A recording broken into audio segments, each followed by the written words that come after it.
इस डेटा से यही पता चलता है की वेटेज ज्यादा है। तो सबसे जो मोस्ट इंपोर्टेंट चैप्टर है आपको यहाँ पे, और इसमें से आपको जो है 5 to 6 क्वेश्चंस तक मिल जाएंगे। जैसे कि 2025 में उन्होंने 3 क्वेश्चंस डाल रखे थे। सबसे मोस्ट इंपोर्टेंट क्वेश्चन जो है वो ऑप्टिक्स से आता ही आता है, वो का क्वेश्चन है। बाकी यहाँ पे नीचे मैं वो चैप्टर्स बता रहा हूँ जो चैप्टर्स बड़े हैं, सिर्फ ये इंपोर्टेंट टॉपिक्स कर लेना।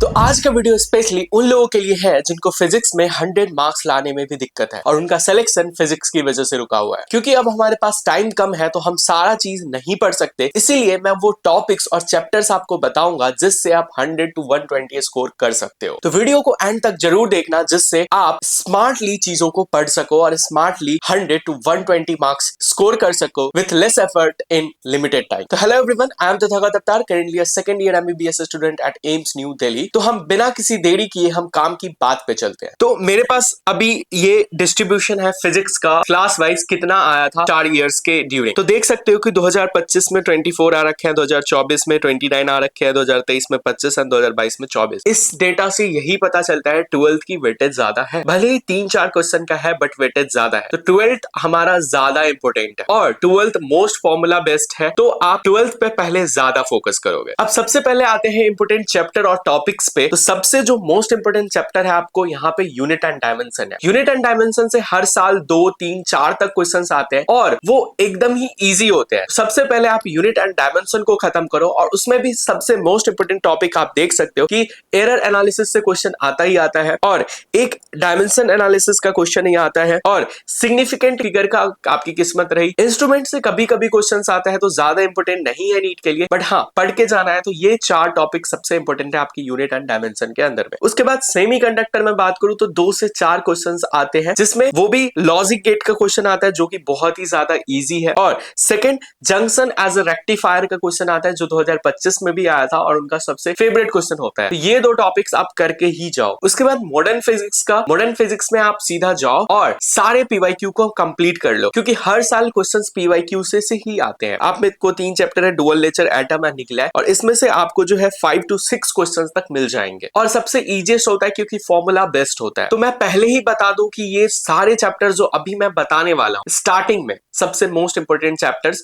इसमें करना क्या है, अगर वन शॉट लेक्चर आपको देखनी, अगर नहीं पढ़ रखा तो वन शॉट लेक्चर देखो और सेम डे में सिर्फ पीवाईक्यू कर लो। आप भले ही दूसरा कोई बुक ना करो, नोट्स मत करो, कुछ भी मत करो, अगर इच्छा नहीं है तो आप सिर्फ पीवाईक्यूज में जितने 38, 48 जितने भी साल के पेपर है आपके पास उसके सारे क्वेश्चंस लगा लो, एनफ है। क्योंकि हर साल इन चैप्टर्स में से क्वेश्चन जो आते हैं वो पीवाईक्यू से ही रिपीट होते हैं। और पीवाईक्यू का समझ नहीं आ रहा कहां से सॉल्व करना है तो आप यूज कर सकते हो दिशा का बुक। ये डेटा वगैरह भी मैंने उसी से एनालिसिस करा था। जैसे ये यूनिट एंड मेजरमेंट है तो हर चैप्टर में कौन से साल से किस टॉपिक से क्वेश्चन आया था वो दे रखा है। तो topic wise chapter wise distribution है इसके अंदर। ऊपर से आपको यहाँ पे देख सकते हो कि एनसीईआरटी का ट्रैकर मिल जाएगा कि ये कौन सा क्वेश्चन एनसीईआरटी के किस पेज से है, जिससे आपको आइडिया लग जाए। साथ में आपको ये बुक के एंड में आपको ये स्टिकर्स दिखेगा, जो स्टिकर्स को आप निकाल लो और फिर उस क्वेश्चंस के सामने रख दो। जैसे टीक्यू फॉर ट्रिकी क्वेश्चन है और एनआर फॉर नीड रिवीजन है, तो जिससे आपको याद रहेगा एग्जाम से पहले कि इन क्वेश्चंस को देखना है मुझे। साथ में इसमें सारे नीट के पेपर्स इंक्लूडेड है, साथ में एआईपीएमटी के पेपर और जो एमबीबीएस मेंस के पेपर है वो भी इंक्लूडेड है। तो सब कुछ एक साथ आपको मिल जाएगा। ये देख सकते हो ये बुक है हमारे पास, और ये स्टिकर की जो बात करी वो मैंने इसके पीछे है जो आप इसको यूज कर सकते हो। बाकी ये बुक आपको तीनों ही सब्जेक्ट में मिल जाएगी, फिजिक्स, केमिस्ट्री एंड बायोलॉजी। इसको आप दिशा के वेबसाइट से चेक कर सकते हो और आप मेरा कूपन कोड यूज कर सकते हो अवतार 10 टू गेट एक्स्ट्रा डिस्काउंट, या फिर फ्लिपकार्ट या अमेजोन पे आपको मिल जाएगी। इसकी लिंक मैं डिस्क्रिप्शन में डाल दूंगा, आप एक बार जरूर चेक कर लेना। अब वीडियो में आगे बढ़ते हैं। तो जो नेक्स्ट हमारा सबसे इंपोर्टेंट चैप्टर है वो वर्क, पावर एंड एनर्जी है। वर्क वाले चैप्टर में मैं एक बोलूंगा कि पोटेंशियल एनर्जी आती है स्प्रिंग की। पता नहीं एक ही क्वेश्चन कितने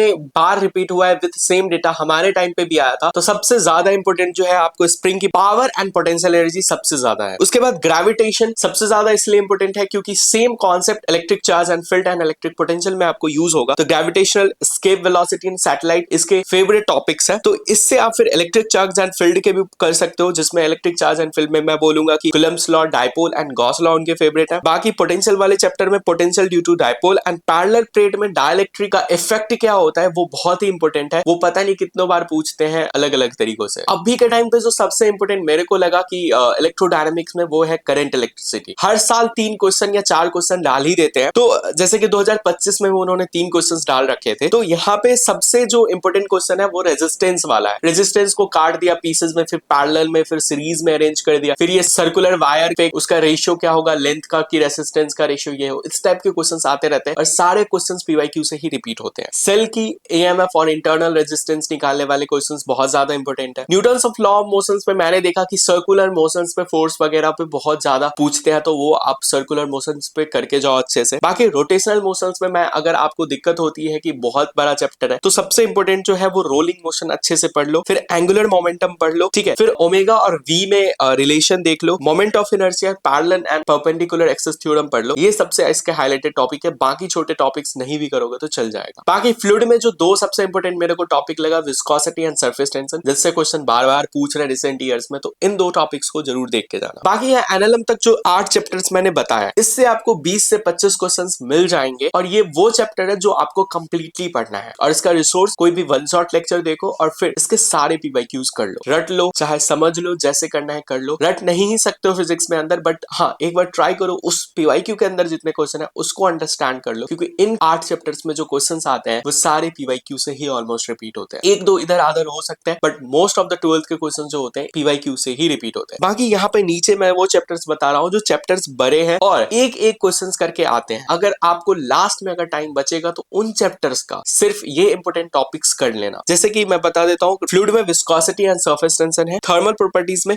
हीट ट्रांसफर, पैरेलल सीरीज का कनेक्शन, करंट इलेक्ट्रिसिटी वाला दिमाग लगाना है, हीट करंट पूछते हैं वो पैरेलल और सीरीज में, तो वो वाली, और thermal expansion, delta L by L, delta V by V, delta A by A, ये तीनों का रिलेशन, बस इतना ही काम का है। थर्मोडायनेमिक्स में पीवी ग्राफ पढ़ के चल जाओ। हमारे टाइम पे भी पीवी ग्राफ से याद था कि इसमें वर्क डन ज्यादा होगा, एडियाबैटिक की कैसी है, फिर आइसोथर्मल की कैसी है, ये सबसे ज्यादा थर्मोडायनेमिक्स में पूछा तो कोई ग्राफ ही पूछेगा पीवी का। बाकी केटीजी में सीपीसीबी का रिलेशन स्पेसिफिक हीट का ही आता है, तो वो एक बार पढ़ के चले जाना। एसएचएम में velocity and acceleration of SHM, जो सबसे इनका फेवरेट टॉपिक है, जो पूछते हैं तो उसी से पूछते हैं। टाइम पीरियड और के इन सीरीज पैरेलल, ये स्प्रिंग वाली जो क्वेश्चन आती है, ये इनका सेकंड फेवरेट क्वेश्चन है। और सिंपल पेंडुलम से बहुत ज्यादा क्वेश्चन पूछते हैं, तो इन 3 टॉपिक्स को अच्छे से करके जाना है एसएचएम के अंदर। बाकी वेव में जो इनका सबसे ज्यादा पूछने वाला टॉपिक है वो ऑर्गन पाइप है, open and close organ pipe, अच्छे से कर लो। मोस्ट ऑफ द क्वेश्चन जो है इसी से मिल जाएंगे तुम्हें। और फिर वेव इक्वेशन से चीजें निकालना, ओमेगा ए, ये एम्पलीट्यूड वगैरह, फ्रीक्वेंसी वगैरह, तो वो निकालना आना चाहिए, वो सिंपल होता है, तो ये क्वेश्चंस आते हैं। मूविंग चार्जेस एंड मैग्नेटिज्म में जो सबसे इनका फेवरेट क्वेश्चन है वो गैल्वेनोमीटर है। सर्कुलर लूप पे मैग्नेटिक फील्ड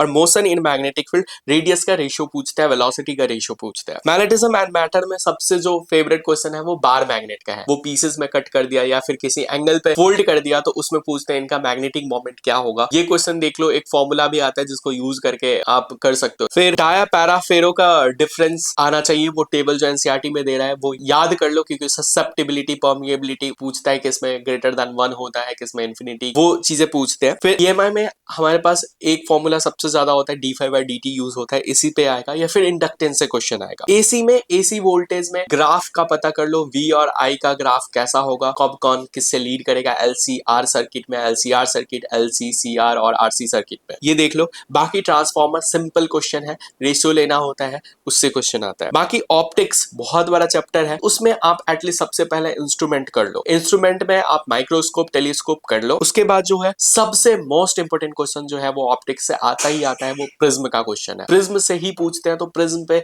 सारे पीवाईक्यू जितने आ रखे हैं सॉल्व कर लो। बाकी कॉम्बिनेशन ऑफ लेंसेज का क्वेश्चन आता है, हमारे टाइम पे आया था कॉम्बिनेशन ऑफ लेंसेज, और उनका फेवरेट होता है, तो कॉम्बिनेशन ऑफ लेंसेज एक बार देख लेना। बाकी वेव ऑप्टिक्स में सबसे फेवरेट जो थियोरेटिकल वाला है वो पोलराइजेशन है, और सेकंड YDSC से क्वेश्चन पूछते हैं। ये चीज जो मैंने टॉपिक्स लिख रखे हैं, ये मैं अपने टेलीग्राम चैनल पे डाल दूंगा, और इन टॉपिक्स के हिसाब से तैयारी कर लो। जो 8 मैंने स्टार्टिंग के चैप्टर बताए, उन चैप्टर्स को अच्छे से पूरा वन शॉट से कंप्लीट करो, और फिर सारे के पीवाईक्यू कंप्लीट कर लो। और जो नीचे वाले टॉपिक है, उनके जो इंपोर्टेंट टॉपिक्स बताए, उसके सबसे पहले पीवाईक्यू करो, इंपोर्टेंट टॉपिक्स वाले, और बाद बाकी टाइम मिले तो सारा कवर करो। बट अगर इन चैप्टर्स के इन टॉपिक्स को आप करके जाते हो, तो मोस्ट प्रोबेबली क्वेश्चंस इन्हीं से आता है, और आप एक अच्छा स्कोर करोगे। पीवाईक्यू अगर कोई कंप्लीट करता है ना, तो most of the 30 to 35 question जो होते हैं ना, पीवाईक्यू के बेस्ट से ही आते हैं। 38 ईयर्स के पीवाईक्यू बैंक में इतने सारे क्वेश्चन है जो उन्हीं से रिपीट होते रहते हैं। तो अगर अगर आपको पीवाईक्यू अच्छे से आता है हर एक चैप्टर का, तो आप 35 क्वेश्चंस तो इजीली कर ले जाओगे, इतना मैं कॉन्फिडेंट हूँ। इस वीडियो में इतना ही। अगर आपको और किसी टॉपिक पे वीडियो चाहिए तो मेरे को कमेंट करके जरूर बताना। फिर मिलेंगे कभी और किसी और वीडियो में, तब तक के लिए